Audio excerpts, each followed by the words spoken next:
Hello and welcome, everybody. My name is Wade Vagias, and I am the Superintendent of Minidoka National Historic Site in Jerome, Idaho. And it is absolutely my pleasure to welcome you all to today's session on the origins of Minidoka National Historic Site.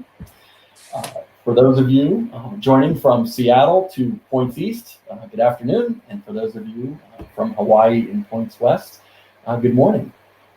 Couple of housekeeping items. We have about an hour or so for today's session. We will have a hard stop at 90 minutes. We'll spend approximately the first 50 minutes or so working through some questions and some themes with the panel, who I'll be introducing here in just a moment. And then we'd like to open it up for questions and answers from the audience. However, if something that someone says spurs a memory or a question and you would like to ask it, I would ask that you please enter it into the chat feature, which should be located on the right-hand side of your screen. And Aaron, our moderator, will send it over to me, and we'll work to insert it so we can try and get your question or your comment answered real time. So with that, there's a quote from Margaret Mead that I'd like to share with you. It's one of my favorites, and those who have worked with me know that I collect quotes, and I use to help guide my own work. And that quote is this. It says, "Never doubt that a small group of thoughtful, committed citizens can change the world." And indeed, it's the only thing that has. And when I think about Minidoka, I think about community, and I think about commitment to ensuring that the lessons of Minidoka are never lost on us. And so it's with that, it's really my pleasure and my honor to introduce the panel members for today's session.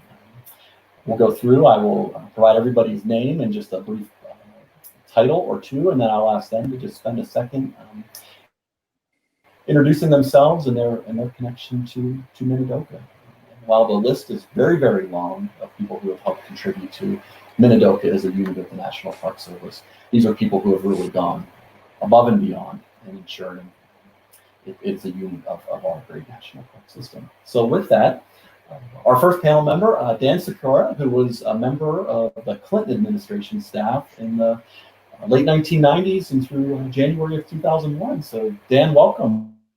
A quick word of introduction. Great, Wade. Thank you very much. It's a pleasure to be here. Thank you, National Park Service and Friends of Minidoka, for sponsoring this wonderful event. I've been fortunate to have opportunities over the last 30 plus years to work in Washington, D.C. in close partnership with the Park Service and the Japanese American community to protect Japanese American sites as well as other nationally significant sites as part of the park system. So thank you. Absolutely. Thanks again for joining us, Dan. Next, we will go to Neil King, who had the pleasure and the honor of serving as the first superintendent of Minidoka 20 years ago today. So Neil, welcome. Please take a moment. Well, thank you. 20 years, wow. I went out there Friday, and much has changed. Thanks to all of you and the people we're going to hopefully engage with today. So I'm happy to be here, and I hope the IT spirits continue to not blink me off. Absolutely. Thank you, Neil. Let's go to Emily Momohara. Emily, who co-founded the Friends of Minidoka, I guess 17 or 18 years ago. Emily, welcome. Hello, thank you. Thank you for having me here. I am really excited to kind of share this history. There has been a lot that's been going on, and I definitely think it's because of folks that are there at the site now making that happen. And I just was privileged enough to be part of it at the beginning. So thank you very much. Fantastic. Thank you, Emily, for joining us. Next, let's go to Tamura, a longtime employee of the National Park Service, and as you will see over the next hour, who's been deeply engaged with Minidoka from its before its earliest days, all the way back to, I guess, her master's thesis. So welcome, Anna. Hi, everybody. It's truly a dream come true in so many ways to be here 20 years after Minidoka's designation and to see all the progress and work by so many people. So this session is just so exciting. I'm so happy to be here with all of you. Fantastic. Delighted to have you as well. And last but certainly not least, Hanako Wakatsuki, who for the past little more than 3 years has served as the Chief of Interpretation and Education. More broadly than that, she has been the hub and the primary driver of all of our community engagement and many of the successes we've had at the site over the past 3 years. And before that, in various other capacities. And so I'll let her pick it up there and introduce herself to you. Yeah. Hi, everyone. So actually today is my 4th year anniversary being at Minidoka, which is actually kind of exciting because I started in 2017. But I have been involved in some aspects of the development of the site for probably about the last, I guess, 14 years or so, from the Friends of Minidoka side to now being as in the green and gray with the Park Service. Fantastic. Well, again, thank you all for taking time out of your Sunday, January 17th, to join us for this. So, a little bit of the roadmap ahead as I work through the framework with the panel members. We hit on 4 themes that we wanted to spend some time on. And again, these all nest under the session heading of the origins of Minidoka. And so the first is we wanted to spend some time on community. And as I said in my introductory remarks, when I think about Minidoka, I really think at the end of the day, it's a story of community. Next, we're going to move and we're going to talk about politics and the federal bureaucracy and the activities and actions, the conversations that occur in order to take an idea and make it part of an ideal, and that ideal being the National Park Service. Next, we're going to move and we're going to talk about post-designation. So again, today we're celebrating 20 years of Minidoka as a unit of the National Park Service. And so we'd like to spend a little bit of time both with those who are part of the Green and Gray, the National Park Service, as well as those community members that have been so instrumental in helping us through the past 20 years to achieve the successes that we've had. And then we want to talk a little bit about the threats. And for those of you that have been back to the site, you know that it looks very, very different than it did when camp closed all those many years ago. And so some of those threats have eroded much of the fabric that existed when camp was closed, and much of that landscape has been converted to agriculture use. However, the park and its families have also stood up to threats that have emerged, and things like feeding operations and energy transfer and energy harvesting, etc. So we'll spend some time on that. And then at the end, before we really get into the Q&A session, I'd like to ask each of the panel members to spend a few moments talking about when they dream about Minidoka, what is it that they see in their dreams for our future.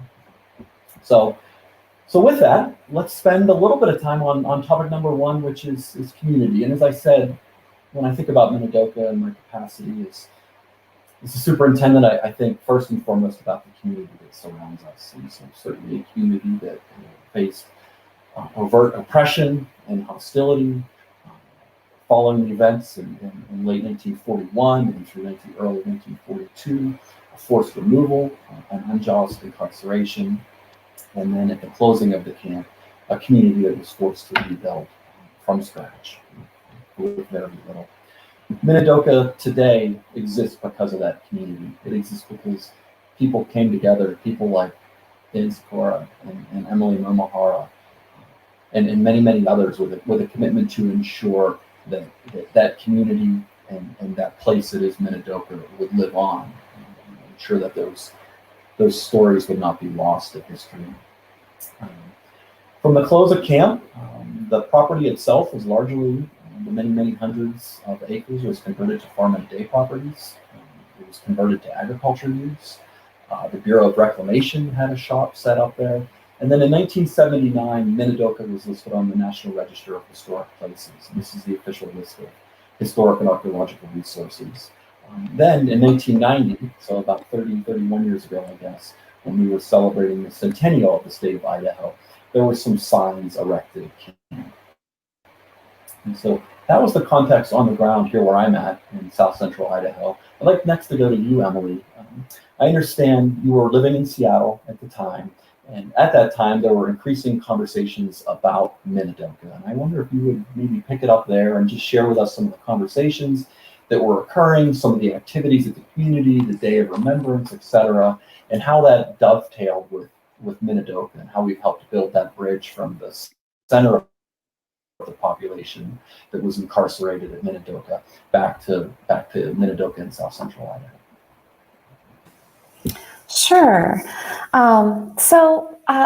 Growing up in the Seattle area, we really didn't talk about Minidoka much. It wasn't until I was an adult, or in the 90s, where we started to see Days of Remembrance happening, and they really were celebrating or acknowledging the Executive Order 9066 that was signed by President FDR. And it was not just Minidoka exclusive. It was really talking about the experiences that had happened to all Japanese Americans on the West Coast. And, you know, it makes me think about how some of the pioneers, and I was not around to witness some of this, but like in the 70s, the first pilgrimage, right? That was a combination of some local folks, the Pocatello Blackfoot folks, and possibly Twin Falls. I think there's not really a written history of this. I wish there was. If some historian out there, Anna Hanako, would like to get on that, that would be fantastic. But then with some Seattle folks, they wanted to do this pilgrimage, and there are shenanigan stories that accompanied this event of burning down a faux guard tower, and local people saying, "What are you? We can't set fire to anything. This is the desert. Do you realize that?" You know, just some of that going on, and you know, those people that were really passionate about never forgetting, right? And then, you know, we move forward into the 90s that I'm, you know, that I'm more aware of, where there were actually reunions for folks that were at Minidoka. The first one, which I wasn't aware of at the time, I only found out about it later, was in Portland, Oregon in 1995. And then in, I believe, 99 and 2000, Gloria Shigeno, hopefully she's on the line here, she organized one in Vegas and one in Seattle, a reunion of folks to get together and talk about the incarceration. And you know, then we were also seeing more of these Days of Remembrance, and really the culminating of when 9/11 happened, and the Japanese American community really standing up in support of Arab and Muslim Americans that were suffering from hate crimes. We started to really see this movement of, you know, we need to never forget that this happened again, and we need to make sure and remind people about the lessons that Minidoka can give us. And then Friends of Minidoka started almost immediately after it was designated, but we didn't get our 501c3 designation until 2003. So officially we started in 2003, but that was really kind of the beginning of helping and being partners with the National Park Service to create a narrative around the site that we really felt represented the community, as well as, you know, the more broad national audience. That's fantastic. And you mentioned two things in that I think are a perfect segue to my next question. And so, in particular, the one is public history. And I want to maybe pivot quickly here to Hanako. And Hanako, and I guess it's been about 12 or 13 years ago, as a young student at Boise State University, Professor Emeritus at the time named Bob Sims, reached out to you. And I think that started off a friendship that lasted until Bob passed a few years ago now. And he really was a mentor to you and a real guide. So maybe could you speak a few minutes to Bob Sims's contribution to our understanding of the site, and how you've used that to both inform your own work as well as our collective understanding about Minidoka? Yeah, absolutely. Yeah, Bob Sims was considered the preeminent scholar on Minidoka. And once he was hired at Boise State University in the 70s, he started to do research on this topic and was really was a prolific writer on it, contributing it to kind of the Idaho State Historical Society's newsletters and getting it more into the psyche of local Idahoans of its existence, right? And I think that that's what helped as well with some of the programming that the Pocatello Blackfoot JACL was doing and getting it onto the National Registry as well. And then also, I think he did have input with the Centennial since he was involved with the Historical Society to get those brown markers out there. But he also, helped, create the Civil Liberties Symposium that still continues today. And since his passing, they actually collated some of his work to produce in a book called An Eye for Injustice, some of his writings on his earlier stuff on Minidoka. But yeah, he was very influential, at least for me, because I don't know if he if this is just a JA thing or not, but he's not JA. But he did invite me to a board meeting. And in that board meeting, I got voted onto the board. And then I was voted as vice chair for 2 years. And I was like, what just happened? But that set my career path to help out with some of the programming of the site and the development. So if it wasn't for him, we wouldn't have gotten a lot of these projects done, because he always had these ideas. Like with the guard tower project, he came to me, he's like, hey, there's Boise State University construction management program that you should work with them to do a guard tower. And then so he got Wendy Jansen, the former superintendent at Minidoka, to kind of get involved. And then I literally had, I think, less than a week to create that grant proposal. But we got it done. And now we have that guard tower that, is at the entrance and kind of starts creating that interpretive feel when people arrive on site to learn about the injustices that occurred. But he was very instrumental, I think, at least on the academic side, to kind of bring the awareness to Idaho. And then, just getting other people involved. Yeah, so much I'd like to add. Oh, go ahead, Neil. I'd like to add a comment. Bob was all of his groundwork, yes, but he was a formal member of the GMP, the General Management Plan. With he was a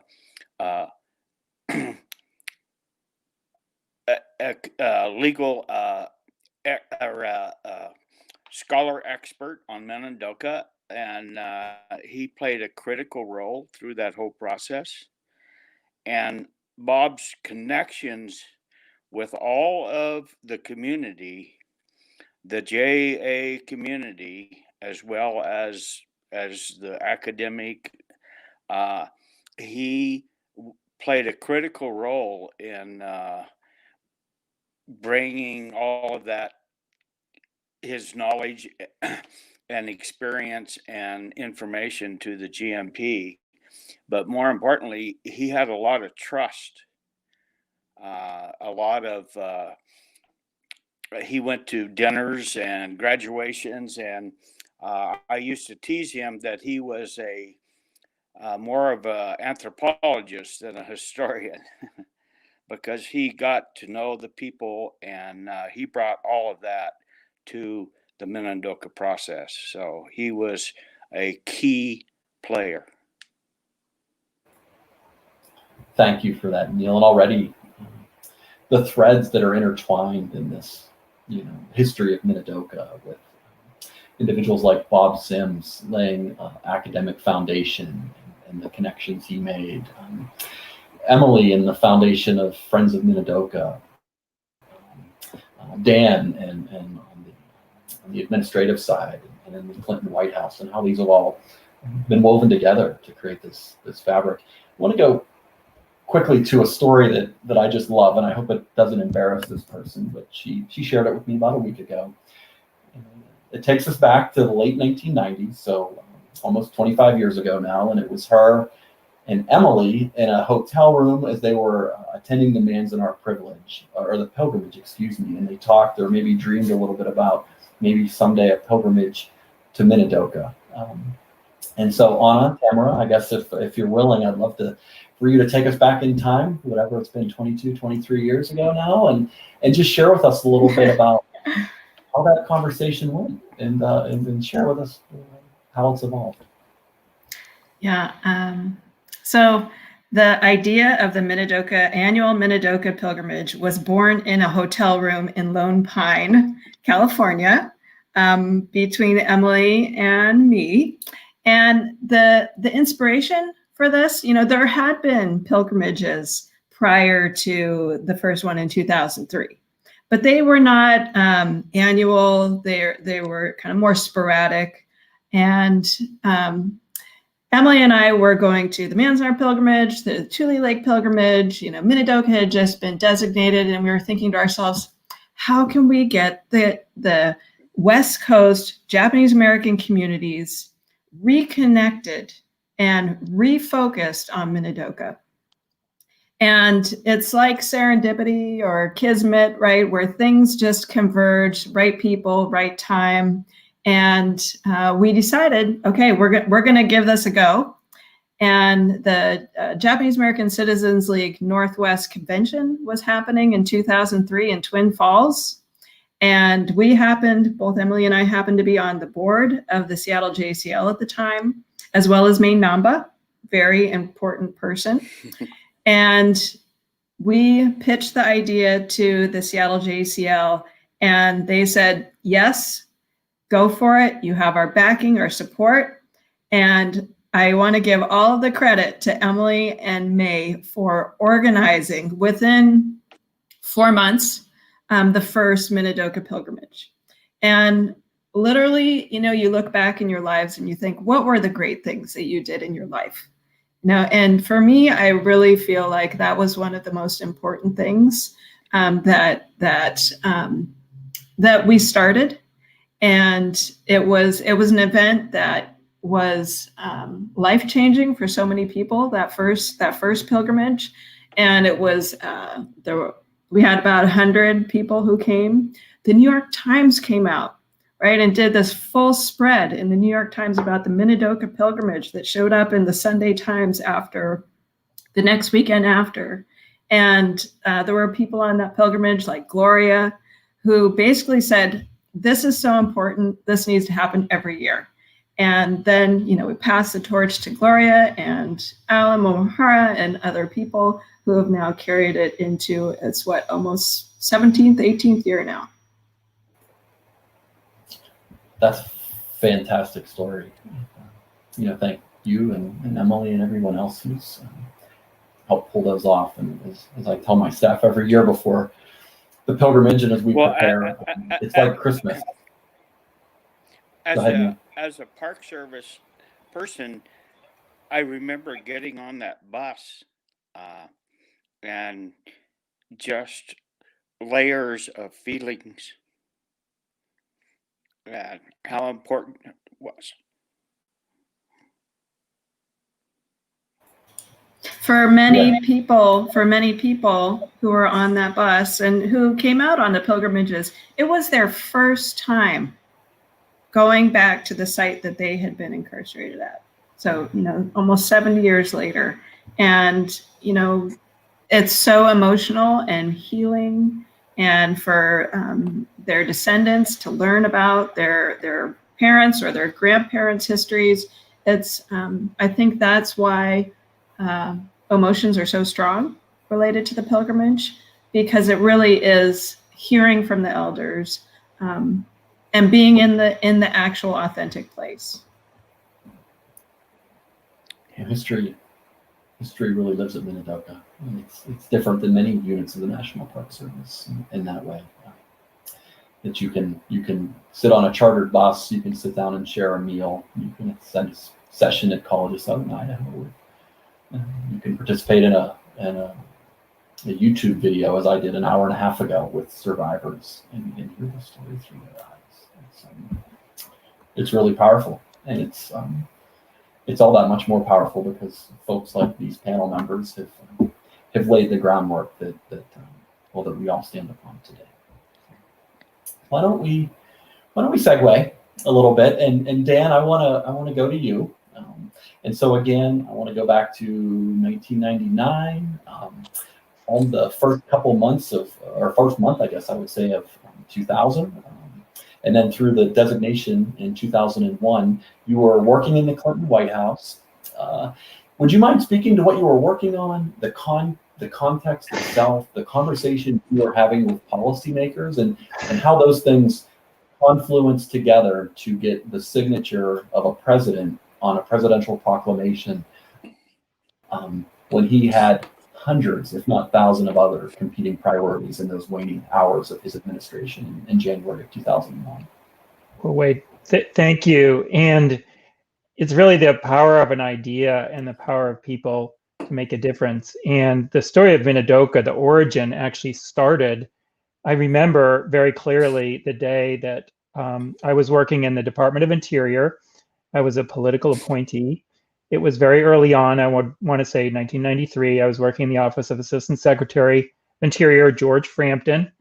And one of my colleagues at the time called me into his office and said, "Hey, Dan, check out this surname packet, this approval packet for the National Historic Landmark designation in Jerome, Roar in eastern Arkansas."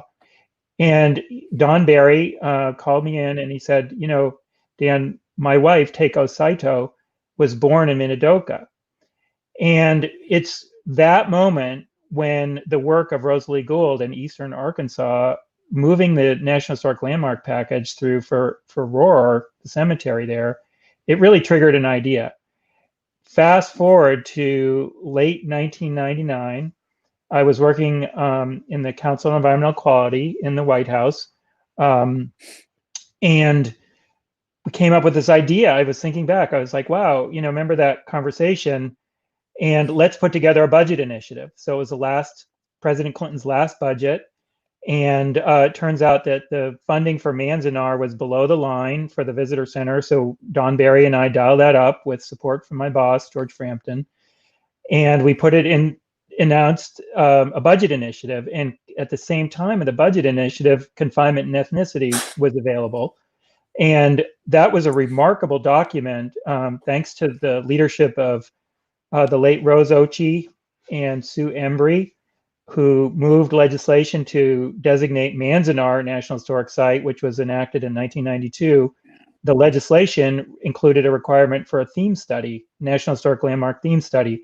And that theme study triggered some remarkable work by the National Park Service, the archaeological work. And so as part of that budget initiative, we announced the release of confinement and ethnicity. When it went up to the Hill, the Japanese American Citizens League in Washington, at the national level, John Tateshi, Floyd Morey, Christine Minami worked to secure full funding of that budget initiative. And it turns out that the then chairman of the House Appropriations Committee, Jerry Lewis, Republican, had represented Manzanar. So they were like, yeah, this is great. So there's incredibly successful budget initiative. And then late November, the Japanese American National Memorial, or in November, invited President Clinton to come in for the unveiling of the memorial in Washington, D.C. But unfortunately, he wasn't there. He wasn't able to attend. But like any good White House staffer, there was a woman, Laura Efert, Asian American, was an office and public liaison. She and I kind of were team tagging and strategizing. And we said, well, you know, whenever there's an event, you have to have a deliverable. So we said, well, let's put together a memo for the president to send to then Secretary of Interior Bruce Babbitt for recommendations for camp preservation. And this is November after the election, because the memorial was open around the time of Veterans Day 2000. So there was a really great group of people at Interior who worked very hard at the very end to put together this report, which I think is still online, which is the report to the president. And from that process came a recommendation that there were 2 sites that could potentially be designated as national monuments under the Antiquities Act. That act gives the president the authority to preserve objects, federal land where there's objects of historic and scientific interest. There were 2 sites that were federally owned at the time, Minidoka and Thule. And because of my family's history, my dad's growing up in camp, my family's connection there coming from Seattle area. You know, it was very limited time. There was a package of other national monuments that were moving forward. And so I called my dad in, I think, October or around Christmas. It was in November, maybe Thanksgiving, say, hey, Dad, what do you think about creating a national park at Minidoka? And he's like, yeah, that sounds pretty good to me. So there was a lot of concern about the use of the Antiquities Act and doing it in a way that was thoughtful. So I was asked to go out and do a site visit to provide the community with notice. And I went out in early January 2001, almost 20 years ago. And fortunately, Neil King was there as superintendent.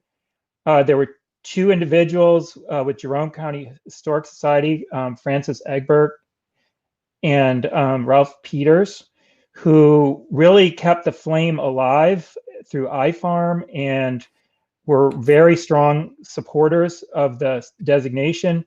We also were very fortunate to have the support of the then regional director of Pacific West Region, John Reynolds, who was very clear that he felt that this site belonged in the national park system and that this was a very important story, and that he had the courage to admit a wrong, to say that the national park system, that Minidoka belongs in the park system. So went out there, we did a site visit. I think there's a picture of that site visit. Maybe we could pull that up, please. So this is January 2001. There's me in the ugly coat that my wife doesn't like, the orange one. Represented as a congressional delegation, the Idaho delegation, and then folks from the Jerome County Historic Society. So I went out, I met with the local Jerome County supervisors. We did a site visit, and I came back with a recommendation. So we can move back to the live. Came back with a recommendation to designate for the president to use the Antiquities Act to designate Minidoka as a national monument. Fortunately, we had confinement and ethnicity, which had tremendous archaeological resources, and the Antiquities Act says the president can proclaim monuments to preserve lands where objects of historic interest are on. So we had that, but it was right at the very end. And as you know, at the very end of administration, there's a lot of competing alternatives. And I had heard back that you know, it was a great idea, but unfortunately, there just wasn't time or capacity to move the Minidoka proclamation as part of the whole series of other proclamations that were moving forward. But fortunately, as my dad pointed out at the time, John Podesta was the White House chief of staff and had grown up in the area of Chicago where the Japanese American community had settled. And John was very familiar with the story. And he said, you know, this needs to be in that final package to go forward. So Minidoka did make it into the final package, thanks to John's leadership and also ultimately the president's leadership, because he's the one that concurred in the recommendation.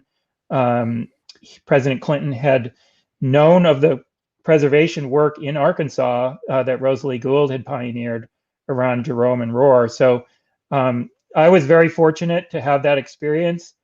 And I also just want to acknowledge my parents for instilling in me what Rose Ochi called a low tolerance for injustice, and for also instilling in me the knowledge that you can make a difference, that individuals at the right time, at the right place, and working with people every step of the way that were supportive. I think Minidoka, the idea really got going in 2 months, from November of 2000 to January 2001. So we were able to get a park established in 2 months. And at every step in the way, people knew the story. People had friends who were Japanese Americans. They knew families that were Japanese Americans, and they knew the story. And at every step in the process, people were like, oh yes, this makes sense, let's do this. So really remarkable story. That is a remarkable story.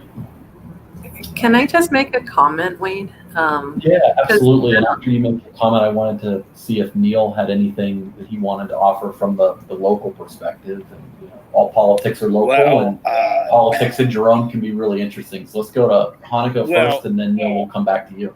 Yeah, I don't know. I'm just overwhelmed by the whole thing. It really happened. But the people you have here are the ones that made it happen. Dan's skill, personal connections, and just instincts. I immediately knew I could work with him. I had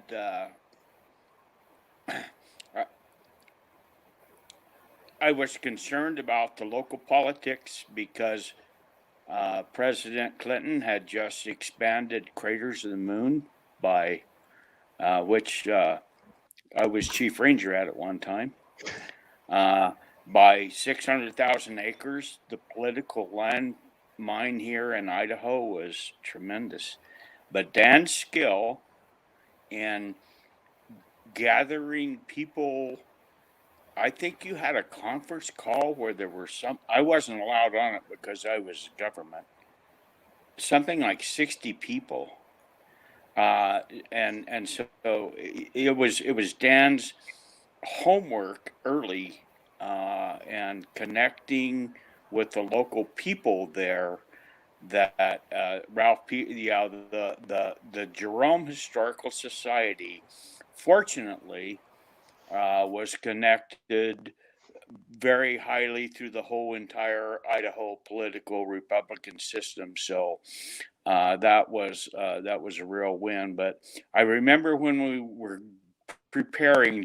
we were looking at photos in the Jerome County Historical Society, and I was so struck. Dan started pointing out his family. These are my grandparents, my uncles.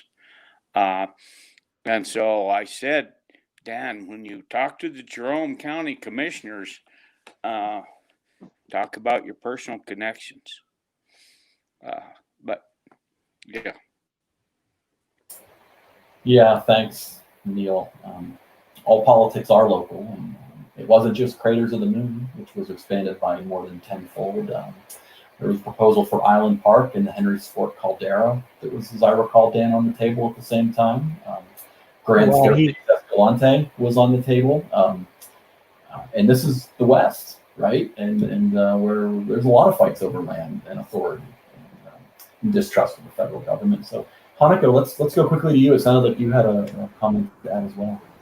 Yeah, it's just following up on something that Dan said, and I don't know if I'm quoting it correctly, but basically kind of the establishment of Minidoka was kind of righting a wrong. And I just want to follow up with that maybe people may not realize that Department of Interior, that's the badge that I'm wearing, right, is Department of Interior. In 1944, we were the ones that were overseeing the WRA sites. So to me, it goes back to the understanding that the government realizes, we are righting this wrong, and we need to be mindful how we interpret this history, because I'm wearing, the badge of the oppressor of my family, because I had 4 generations of my family incarcerated at Manzanar and Minidoka and Tule Lake. So I just wanted to make that connection. Yeah, great point, Hanako. And if I could just add a couple things. Harold Ickes was an incredible Secretary of Interior. He was remarkable civil rights leader. He cared deeply about the camp preservation. And I just want to acknowledge a couple other people that were there in the origin, present at the creation. Maya Hata Lemon was very much involved. The late Steve Thorson, very much involved. Destry Jarvis, who was at the Park Service at the time in the director's office. A good friend of mine, Mark Ellsbury at the Conservation Fund, played really critical role on the land front for the project. People at Interior, who Lena Aoki, Peter Umhofer, many others, who really were ensure that at every stop. It's sort of like when there's a motorcade that goes through, all the lights have to be green for the motorcade to run. And every light at every intersection, there was a green light. And so we were able to move the monument through very, very quickly.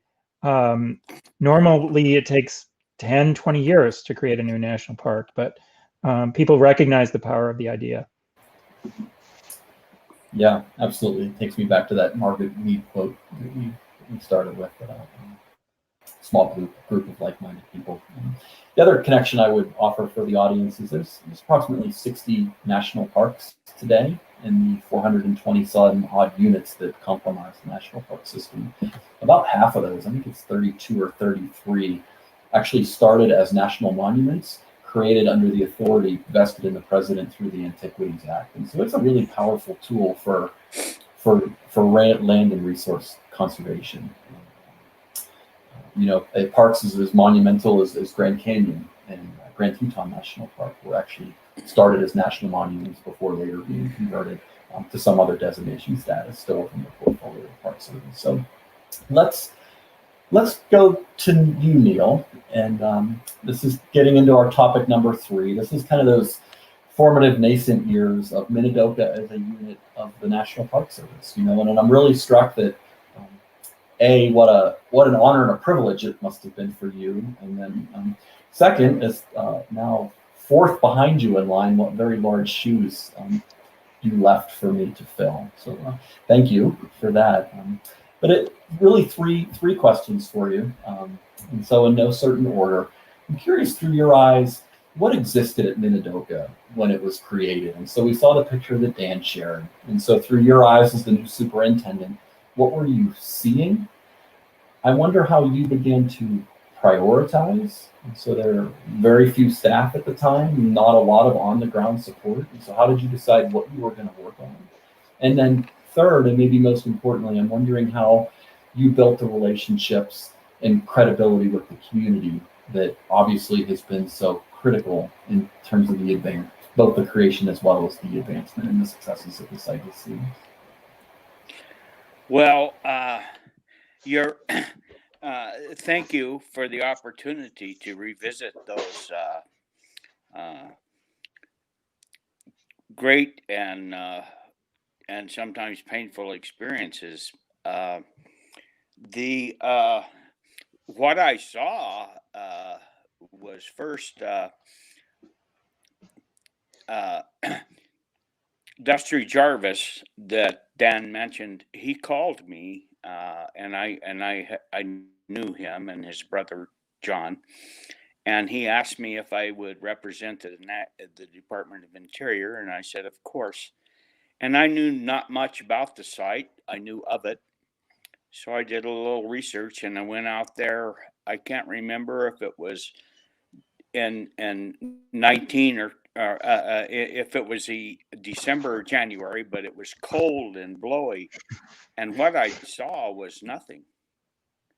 I was struck. I began my Park Service career at Mesa Verde National Park, and there's 6,000 structures there and tons of cultural artifacts, and we know everything about their physical lives, or much of that, but we do not have a single story.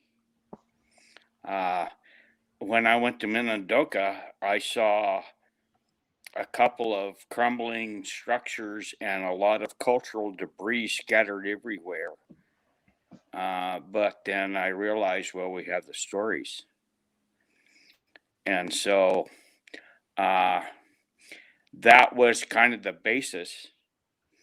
I was fortunate in that I've worked I was the first park ranger at Indiana Dunes in 1970s. I was the first superintendent at Hagerman. So I like startup parks, and because you need everything and you have nothing. So what do you prioritize? The first thing I had to do when I took on Minidoka was go back to my Hagerman staff who are scientists, paleontologists, and natural resource manager structure, and convinced them we were going to take on a cultural site with no money. It doesn't come with money. I think the second year we got $180,000. So the priority for me was immediately plugging in with the politicals, local and our state and national. Fortunately, because of my relationship at Hagerman, and my work at Hagerman, I had a relationship. Jerome County Commissioners, I gave a quarterly report to since the early '90s because they were in the sphere of influence, I felt, of the fossil beds, and wanted them to know what was going on. So, and then, of course, my network of Park Service professionals, trying to, see, hey, you gonna have any extra money or whatever, and just trying to get things going. Actually, there's an email I sent out that lays out all of those. I sent it out on the 17th because I was anticipating it. So how do you build relationships and credibility with the community? Being, approachable, honest, drinking a lot of coffee. At Minidoka, the Diamond family are extremely important. The Herman family. I drank a lot of weak coffee with John Herman. And so, you go and you spend time and you hear them. Building, and I was very concerned, and there were some very adamant people that did not want to see the monument. I think when John Herman recognized that he needed to try to get out of there, and so we built a relationship, and then he suddenly died, and through Dan's inspirational work, Mark Ellsbury, the Conservation Fund, came in and rescued that family because John died and Mrs. Herman had no options, and so they got her some money, and I think that spoke a great deal to that whole community. So. And so I understood the skepticism of the larger community. I'm the government. I'm here to hear your story. Oh yeah, I'm the same government as Hanako pointed out that put you here. I clearly remember a end of a GMP meeting in Portland where a elder Japanese man stood up and said, and this was after the meeting, but told me that he had been in the Japanese Imperial Army. He later became a merchant marine captain. He then became a U.S. citizen. And he said, I am here because you are willing to tell the story. Not all countries do. And so a turning point, I think, for the process was when the folks in Seattle, just like I say, and elsewhere, just weren't willing to just open up and talk. And they hadn't talked about it, as Emily said. And I understand that as a veteran, we didn't talk about Vietnam for a long time. But we contracted with the Wing Luke for them to conduct a series of intercommunal meetings, and through that process, and folks like Yosh Nakagawa and others, Karen Yoshida, they were able to really decide how they wanted to respond. And through the fortunate luck of having Anna, we were able to turn that into a document that I'm proud of. So, Yeah, that's a perfect segue to our friend Anna, who I guess it's been about 16 or 17 years ago. This new unit of the National Park Service was asked with creating a general management plan.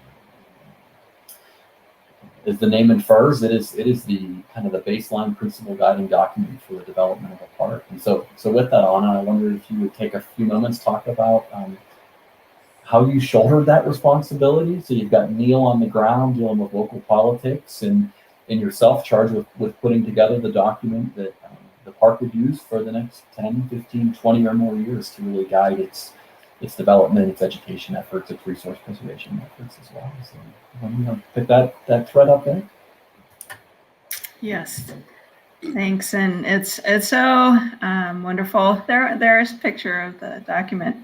To hear Neil talk about those early days, and I remember right after it was designated, so after January, in the spring, Neil invited a group of us archaeologists. I was helping out doing archaeology at the time, Jeff Burton's crew, to come and do a survey of the site to really get a better understanding of what the resources on the ground were. And then in the summertime, we did what's called a cultural landscape survey inventory to gather more information. And I was charged with doing the cultural landscape work. And I was out there with my uncle, who was incarcerated at Minidoka. This was his first time back. And the site, I just have such vivid memories of what the site looked like. It was completely overgrown with sagebrush. You couldn't walk through the site without sagebrush, almost as tall as I am, everywhere, covering the garden area, all overgrown at the entrance buildings. There were cows roaming around all over the staff housing area, trying to not disturb the herd of cows that were roaming around in the site, right, Neil? And for us to say like, oh, this is national park, right? It was not a national park when it was established. I mean, what you think of as national 73 park. acres. Yeah. And so, after, I think it was in 2002 that we started with the general management planning effort. And I would say, holding up the document, that was the final product of 4 years worth of work, right? And with Neil, with Yosh Nakagawa, with Lily Kodama, with Karen Yoshitomi and Mary Agnes Madrid and Bob Sims, and we had such a dream team. Tetsu. Tets Kashima, right? And we had had the Wing Luke provide their subject matter expertise. And really the general management plan is the culmination of the work that the Wing Luke Museum did with community members, as well as about 50 meetings in Idaho, Washington, Oregon, California, Alaska, at 3 different rounds in the planning process, and asking people, what is your vision for the future of Minidoka? And I remember at one of the meetings, I believe it was at the Seattle Buddhist Temple, and there was a man there by the name of Henry Miyatake, who was one of the founders of the redress movement. And he got up, at each one of the meetings, we asked people to provide their ideas, and he got up and he said, if you're not going to do this right, you might as well just pave over the whole site. And I think all of us from the Park Service and who were involved in the GMP, we just thought, whoa, we need to do this right. This is not, there is no room for problems or errors here. We need to do this right. And so, with the general management plan, when it was done, it had things like, reestablish the honor roll. That was the first thing. Everybody unanimously said that is so incredibly important. You have to have symbols of incarceration, of confinement. This is not just a pretty place in Idaho. You have to have the guard tower, the fence line, to show that this was an oppressive place where people's freedoms were denied. Now, we heard loud and clear that in order for people to experience Minidoka, they need to be able to go into a barrack building, to go into a mess hall, to see what the daily lives of the incarcerees were. It needed to be a pedestrian experience. So that's why we have the trail around. Need to have lots of interpretive materials so you can see what it looked like during 1942 or 45 and now what it looks like today. And so it was very carefully designed, and almost all of the ideas came from those public meetings.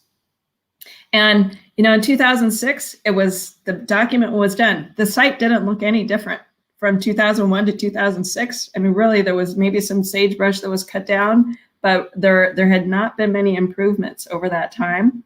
And so from 2006 to where we are today, it is tremendous work on the part of the MPS, Friends of Minidoka, all of the contributors to transform the site to what it is today, and implementing the GMP. I just have two quick comments on the GMP there.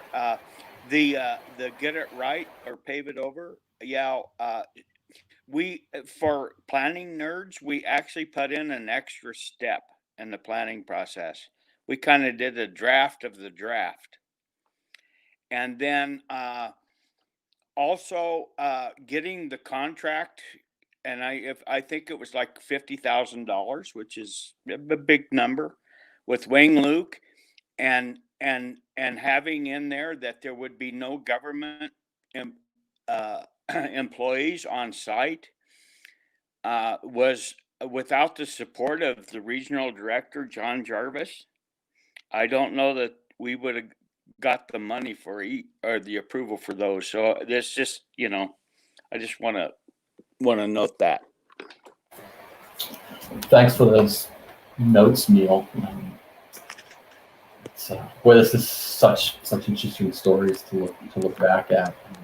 I want to get Emily back in the conversation here. And again, Emily helped create and charter and under IRS code 501c3 the Friends of Minidoka. And so she spoke to this a little bit earlier. Friends of Minidoka is an organization wholly created and designated to the advancement of research, education, historic preservation at Minidoka. And so, Emily, maybe you could just share with the audience, in your capacity, in your role as the chair of the board at that point, what were you thinking? What was the landscape like? How were you mobilizing, again, that small group of like-minded people to help support this brand new addition to the National Park Service family?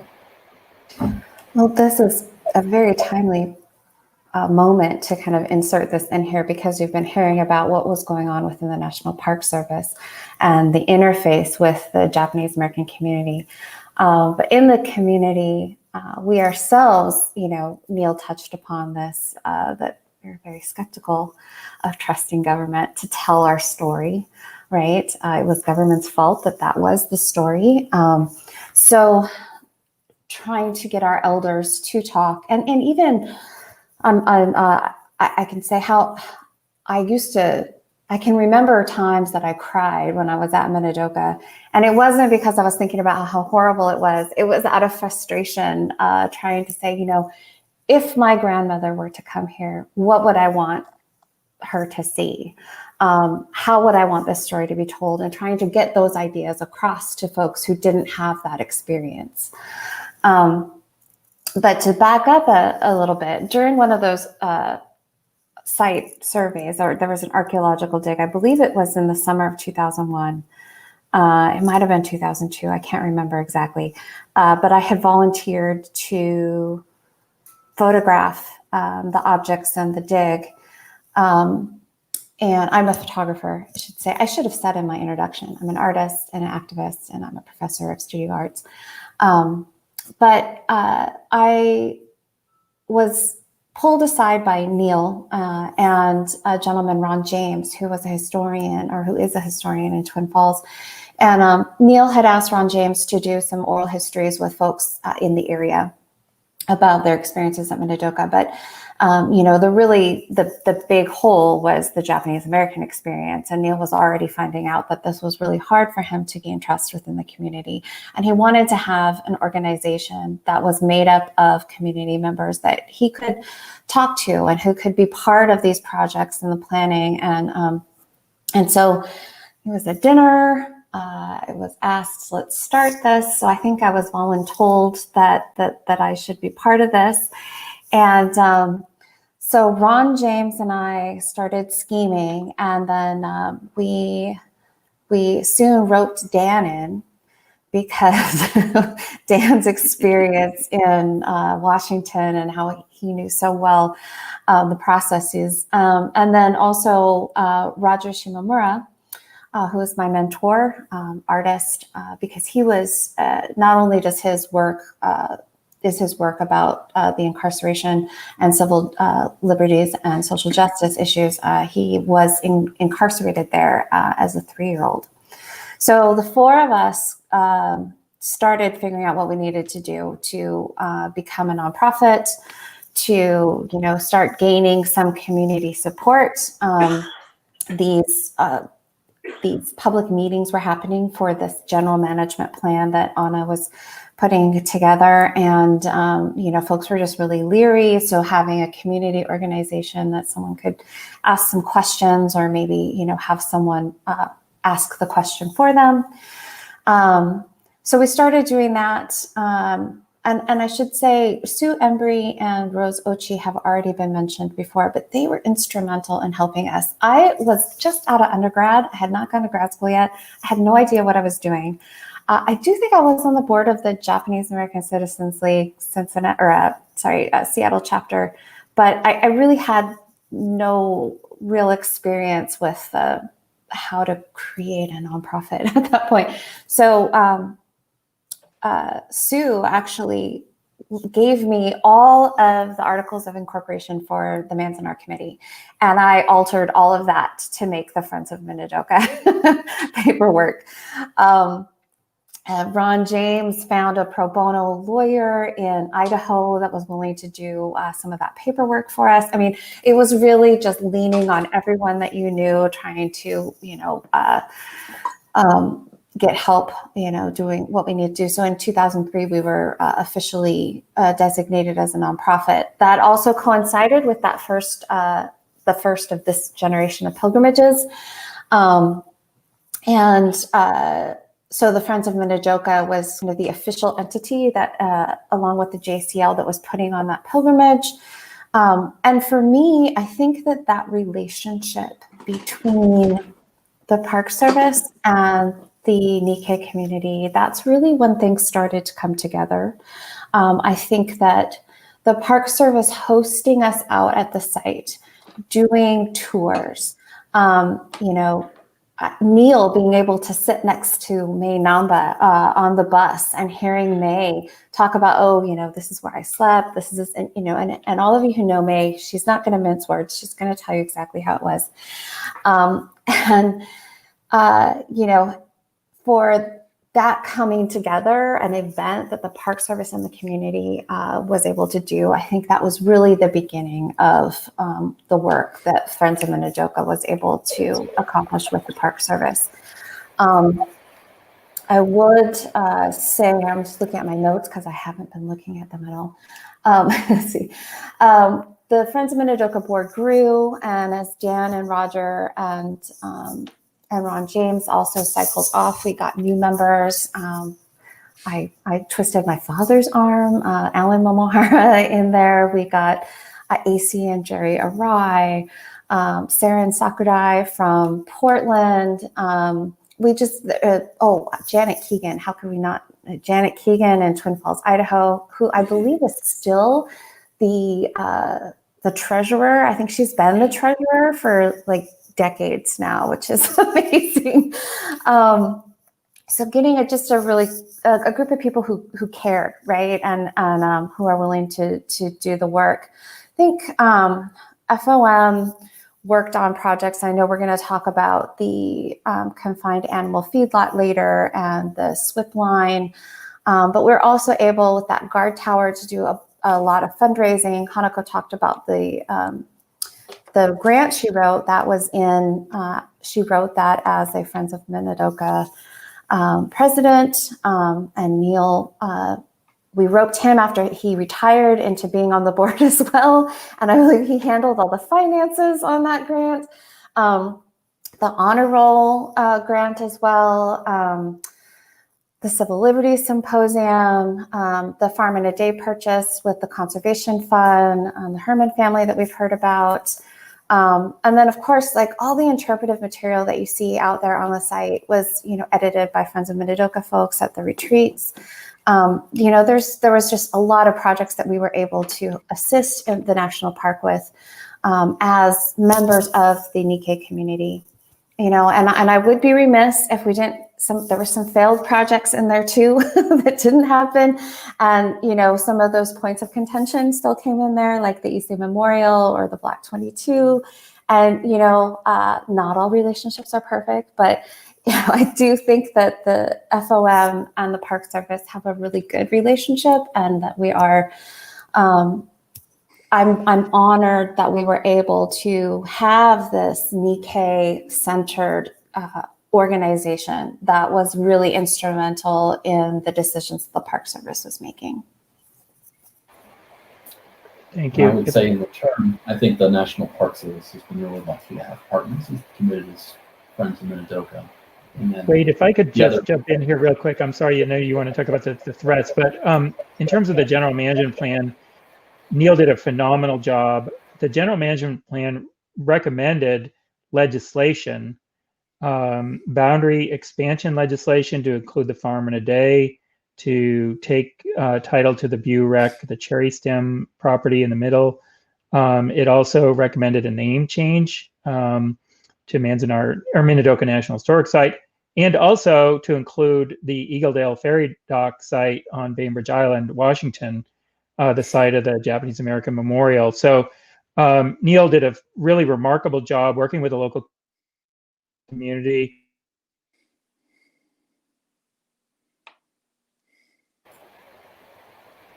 I think Dan might have cut out. Can someone give me the thumbs up if you can still hear him? So maybe someone can send him a quick chat message and let him know that we've lost the audio. We're doing well. We're an hour and 10 minutes in. I think what Dan was going to say about Neil is that he was willing to take risks. He said his motto was to ask for forgiveness rather than permission. And so he would take risks and do the things that we wanted to see done, and probably at some cost to himself. Well, I have a few scars, but I just talked to 3 Nisei veterans, and they all told me the same thing. They said I asked them, the conversation, this was in private conversations with one-on-one, why did you serve? And they said, well, my father told me I should do this. And if I have to die for my country, I will. And I remember when I went to Vietnam, my dad told me, you come back no matter what. And so I kind of looked at that through my mind and decided, no, I'm all in. This is important. And what a great honor. It's critically important. And Neil, thank you for your leadership, and I know yours is to hand everybody on this.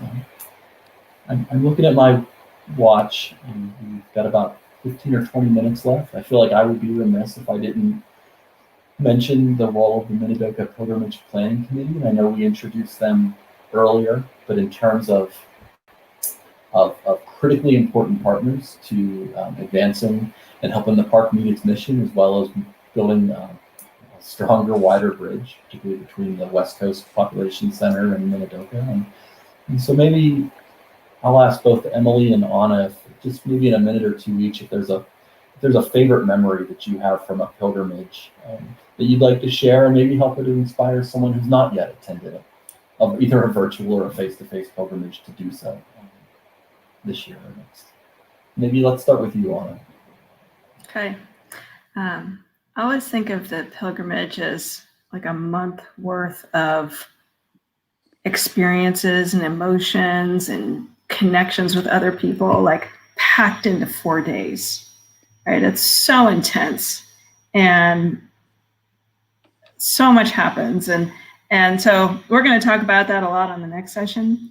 One thing that I want to highlight is that different from other pilgrimages, and we've done this every year, is name all of the young men, Nisei soldiers, who gave up their lives for our country during World War II, who their families were incarcerated in Minidoka. And every year we read the 70 some odd names at the closing ceremony. And every year it's so incredibly powerful to hear each one of those names, because their families, many of their families are there. And it's that connection from the present moment while we're all standing and, you know, in the wind, or, you know, the trucks going by, whatever it may be, to reconnect with the power of Minidoka, the personal connection to Minidoka. And I'm going to talk a lot more on the next session, so I'll hand it over to Emily. Thanks. I'm kind of feeling at a loss to think about one specific memory. I guess something that it was either the first or second pilgrimage, I can't remember which. I was with May Namba, and you'll hear her name a lot. She's an amazing person, or was an amazing person. She passed a little bit ago. My grandparents, my family never talked about their experience at Minidoka. And so I learned kind of from other people's obasans and aunties telling the stories. And I walked into the barrack. At this point, it was not located on site yet. It was still at the I Farm, which is just right off the highway. It's part of the Jerome Historical Society. But I walked in, and May was there with one of her sons, grown sons, with his children who were little at the time. And she was talking about how they had their barracks set up and where the cots were and how the exposed walls, you know, there were 2x4. So she's like, oh, I use that as a shelf. I put my things on there. And she talked about just what it was like to live in that room, which was a story, you know, I'd always heard about the statistics and about the, you know, the broader parts of camp, but literally hearing someone whom I considered one of my best friends, you know, talking about her exact memories about a room. It was almost like she was kind of transported back there. That really took me to a place of further understanding, you know, why my grandparents didn't want to talk about the camp, why they were so steadfast in trying to prove their Americanism after the camp. And I think that is something that, May and I never would have gone to Minidoka on our own. So the pilgrimage really allowed for that kind of sharing. And I think everyone has stories like that, that really just touch your heart. And the pilgrimage really allows for you to build community in that way. There are so many stories. I thank you both for sharing. We've got about 10 minutes left, and we have really 3 things to do. I want to talk about the threats. The park itself has faced any number of the threats. The park itself is an actualization or realization when the threat is acted upon in terms of the loss of the liberties of those who are incarcerated there. I want to give each panel member a chance to reflect on their dreams for Minidoka, and I want to give a chance for us to roll credits on all those who have contributed to Minidoka in addition to the 5 or 6 folks that are with us today. So, as panel members, so Dan, let's go to you first. And this is under threats. In the late 1990s, a very large and new transmission line was proposed to literally cut right across the top of Minidoka. And so this is a story that started pre-designation, continued after designation. It was called the Southwest Intertie Power Line. But maybe just in a minute or two, can you just describe how you contributed to stopping that and having the line be relocated? And then Neil, if you have any additional commentary within the 30 seconds or a minute, I'd be interested in that as well. Yeah, so unbeknownst to many of us, or at least folks involved, there is a power line right of way that cut literally right through the heart of the former relocation site. And it wasn't until we started to look at different legislative things that we went up to Congress. And then all of a sudden, it turns out that there's a Southwest Intertie project, or SWIP line, that ran right through the camp. It was the old, I think, Idaho Power right of way. And Neil was there. I was working at the Conservation Fund at the time. We were just buying land for the park to expand the park. There was the property that came up by the front, the former hospital site. And so we were just doing our stuff. And then all of a sudden there's this power line proposal. I want to say this was during the Obama administration. And fortunately, there were some incredible leaders at the Department of the Interior at the time who stood up and said, wait a minute, let's relocate the line away from the park. So Dan Wenk, who was then Deputy Director of the National Park Service, was very much involved. Former Secretary Ken Salazar, former Assistant Secretary Tom Strickland, John Jarvis was the director of the time. And people were like, let's find a workaround. And so people were able to move the power line off to the west side, the right of way. Congress ended up having to ratify that relocation. But fortunately, thanks to really phenomenal leadership at the Interior Department, we were able to dodge that bullet. Yeah, that was a huge bullet. Neil, let's go to you. I considered it a far greater threat than. That was real. It's right down the middle. Absolutely. And Neil, could you maybe in a minute or two talk about the CAFO issue as well that was proposed for the western border of the park about 10 years ago, 15 years ago?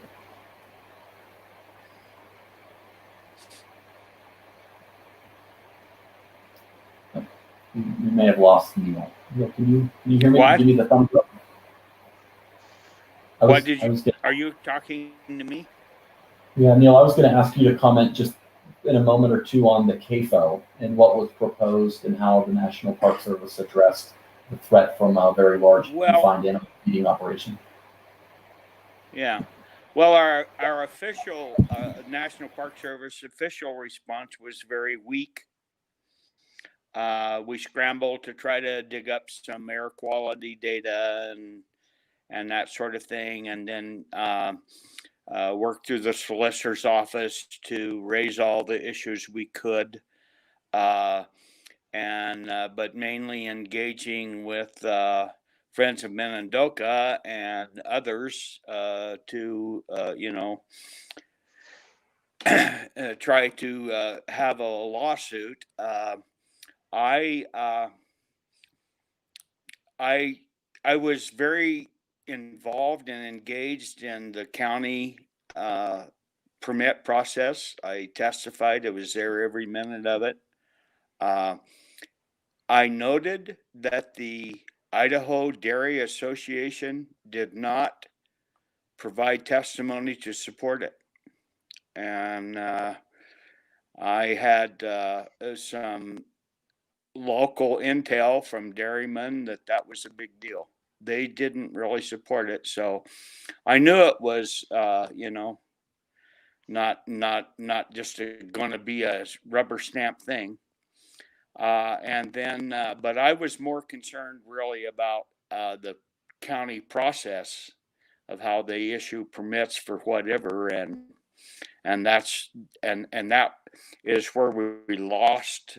Where in the legal battle at the Idaho Supreme Court, they said the county didn't have to listen to anybody that wasn't a resident. And that remains, as far as I know, and so that's a bigger threat. Once the McFadden sold that property, I never believed that the actual CAFO as proposed would happen, but it remains a threat,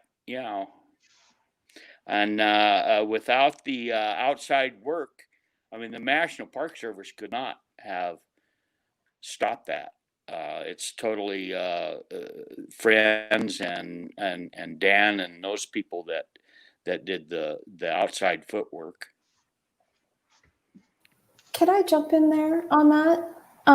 Yeah, just to kind of, so what we did was the Friends of Minidoka, we formed a coalition. So the Diamond family, who owns a farm right next to there, the Sloan family, the Idaho Rural Council, Idaho Concerned Area Residents for the Environment, the Japanese American Citizens League, the National Trust for Historic Preservation, the Preservation Idaho,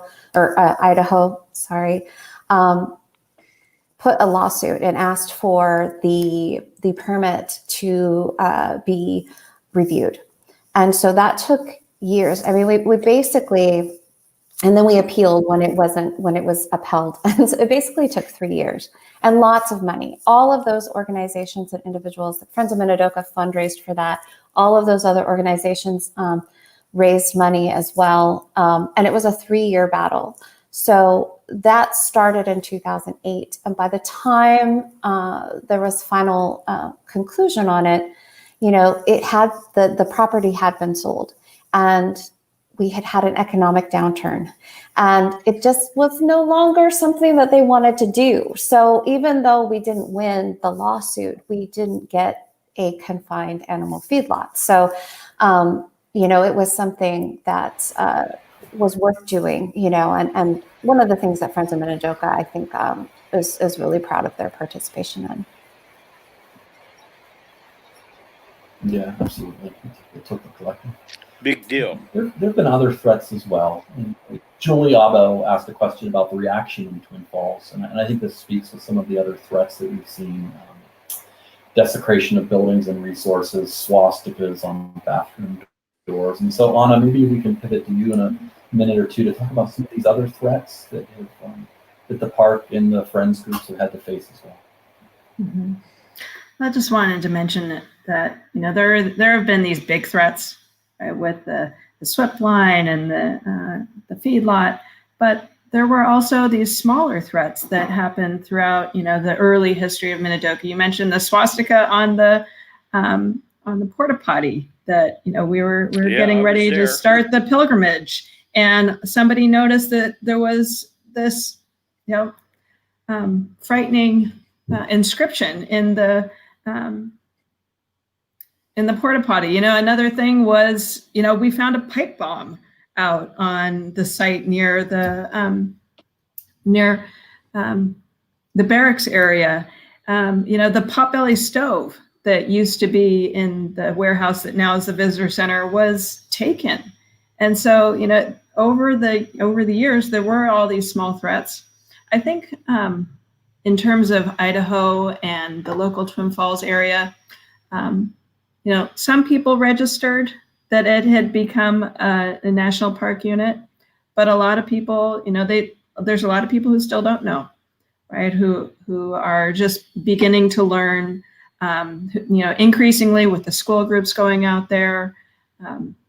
So it's been a long process. I'll punt it over to Hanako or Neil to talk more about the Idaho reaction. Yeah. Hanako, do you want to talk about the Idaho reaction? You're a million Idaho kid, so all the way back to age 5, I think. Yeah, well, I think nowadays, oh, sorry, I'm starting to hear an echo, so we may have to mute someone. But yeah, nowadays, I think people are really generally interested in the sites. We're trying to do more engagement with the local community, because in the last few years, a lot of it was outreach into the Japanese American communities. And then now we're focusing more locally. We have a lot of school interest coming out.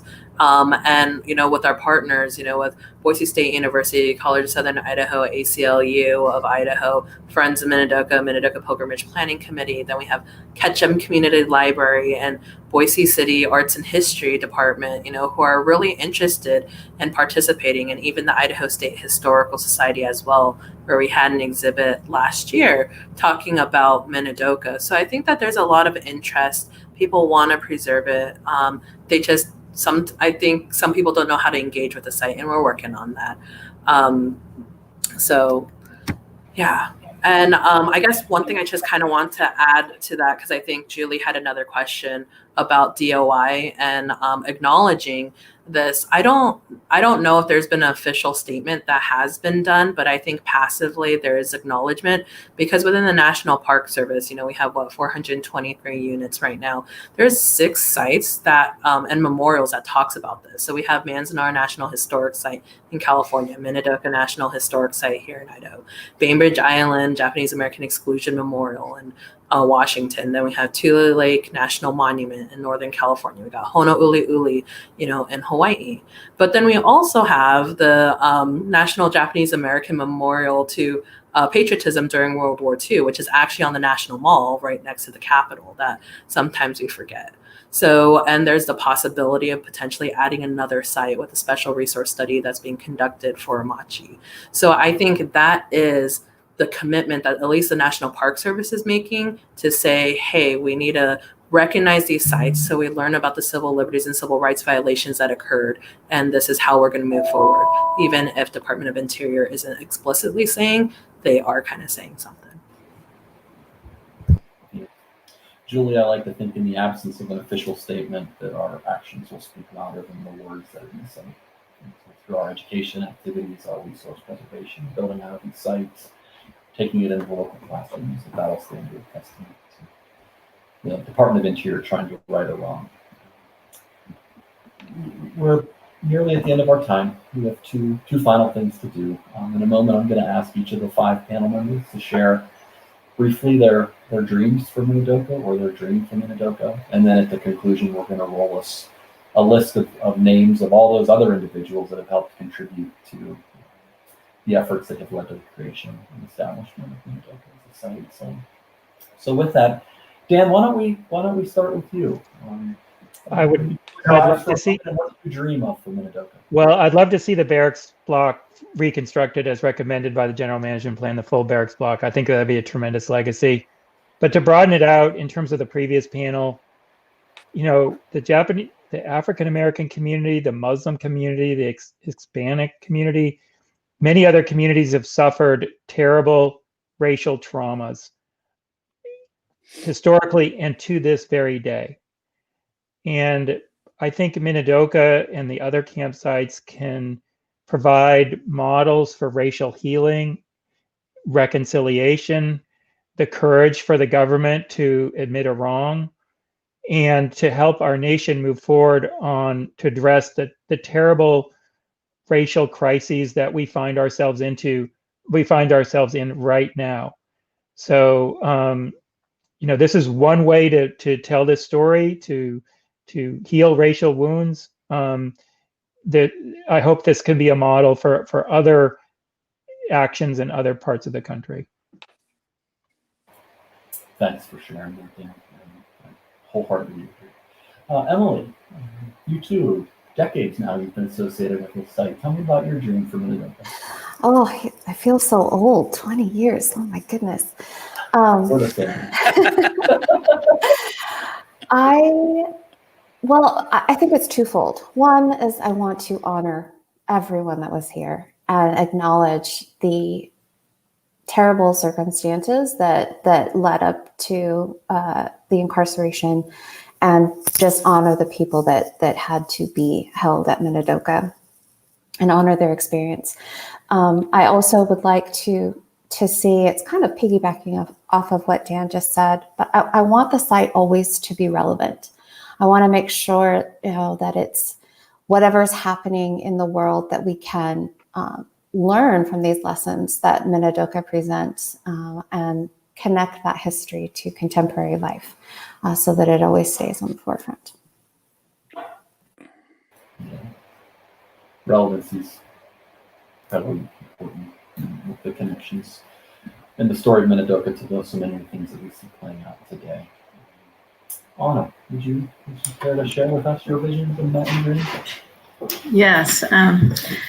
And building on what Dan and Emily both said, I completely agree with what both of you said.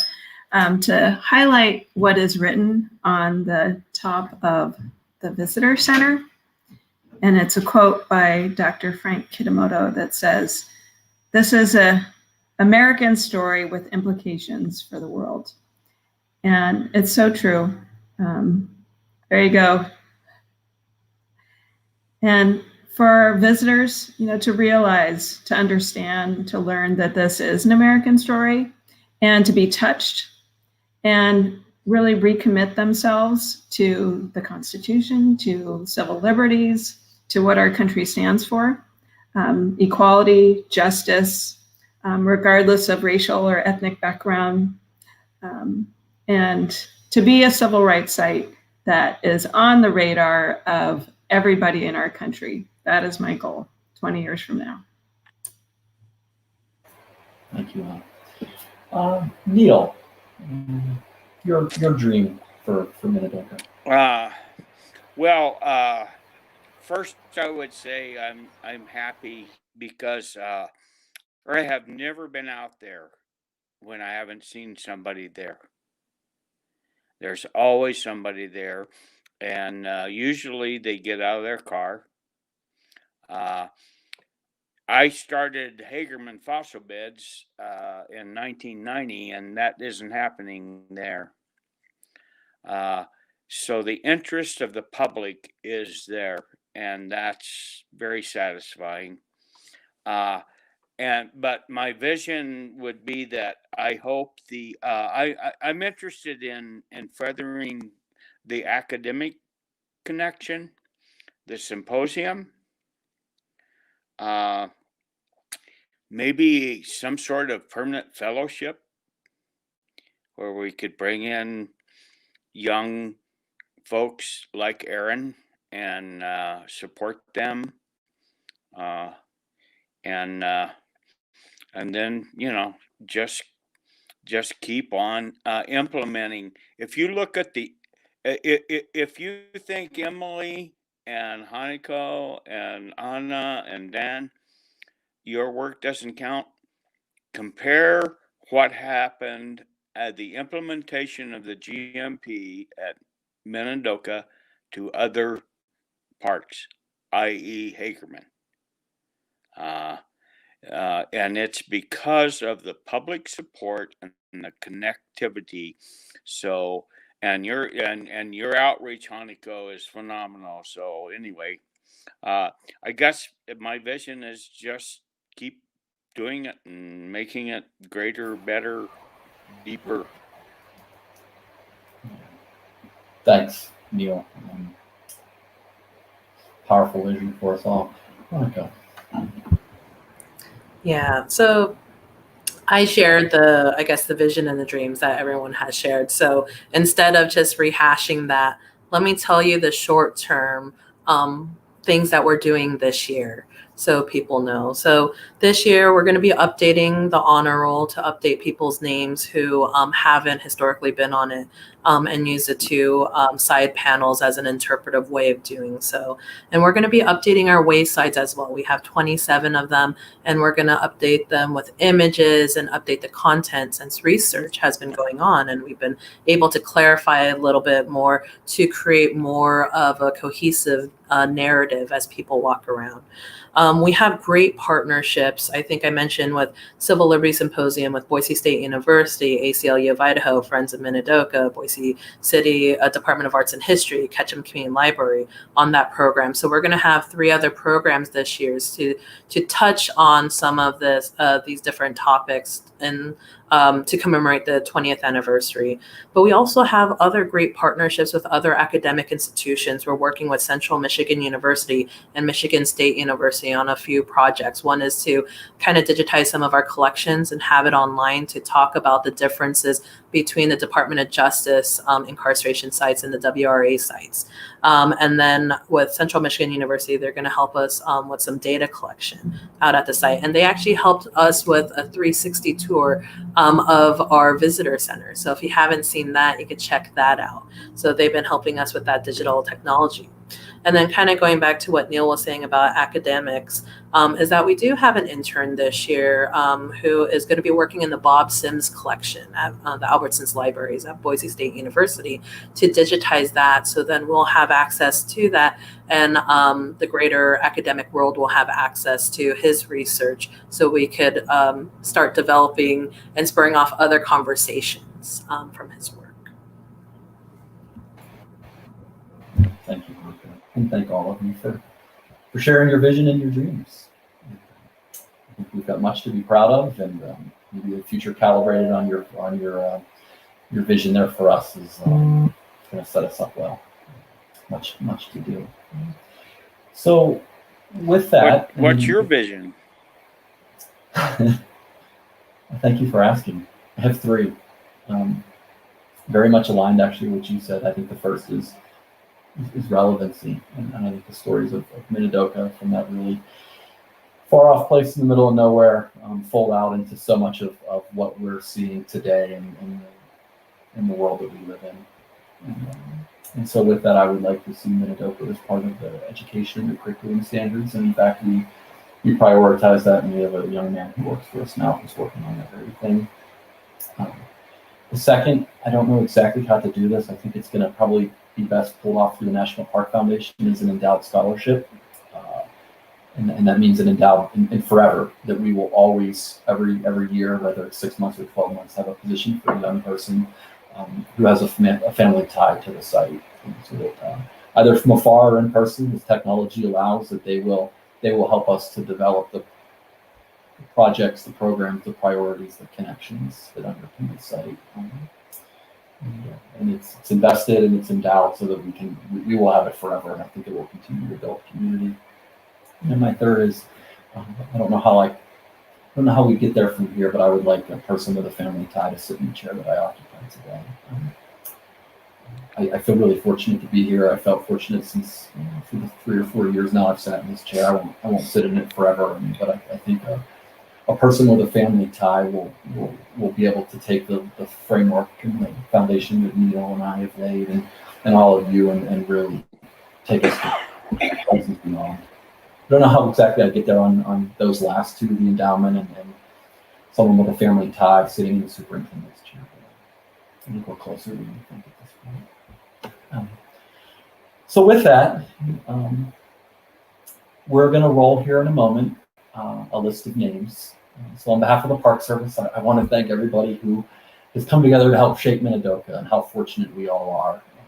The list you will see is not inclusive. We attempted to be as inclusive as we could, but at the end of the day, there have been hundreds, if not thousands, of people that have come together. It's a Japanese term, okaga senda, that speaks to the concept of I am what I am because of you. And, so from the foundation that I stand upon, it was laid by Dan and Neil and Anna and Hanako and Emily and countless others. Thank you for all that you do. And, with so much already accomplished in 20 years, I think the next 20 years we're really poised to be that much more impactful as we seek to ensure relevance of Minidoka into the future. So with that, thank you all for joining us. It's been my pleasure to host this session. And we will be in touch. Thank you.